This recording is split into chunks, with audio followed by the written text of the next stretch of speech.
കുവൈത്തിലെത്തിയ നാൾ മുതൽ സിവിൽ ഐഡിയിൽ രേഖപ്പെടുത്തിയ വിലാസത്തിലാണോ നിങ്ങൾ ഇപ്പോഴും താമസിക്കുന്നത്? അതോ ഇടക്ക് താമസം മറ്റൊരിടത്തേക്ക് മാറ്റിയോ? ഇത്തരക്കാർ ഒരു കാര്യം പ്രത്യേകം ശ്രദ്ധിക്കണം. പുതിയ വിലാസം സിവിൽ ഐഡിയിൽ അപ്ഡേറ്റ് ചെയ്യാൻ മറക്കരുത്. ഇതിന് താമസം വരുത്തിയാൽ ഇത്തരക്കാരുടെ വിലാസം സിവിൽ ഐഡിയിൽ നിന്ന് നീക്കം ചെയ്യും. അത് നിയമപരമായ തടസ്സങ്ങൾ സൃഷ്ടിക്കുകയും ചെയ്യും.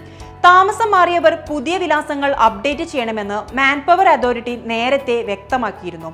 വിവരങ്ങൾ അപ്ഡേറ്റ് ചെയ്യാത്ത 322 പേരുടെ വിലാസം സിവിൽ ഐഡി കാർഡുകളിൽ നിന്ന് നീക്കിയിട്ടുണ്ട്.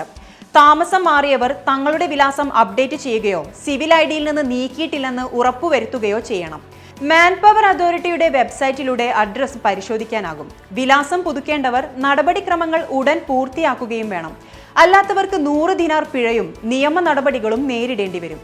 സർക്കാർ ഏകീകൃത ആപ്പായ സഹൽ വഴി വിലാസം പുതുക്കാനുള്ള സൗകര്യവുമുണ്ട്.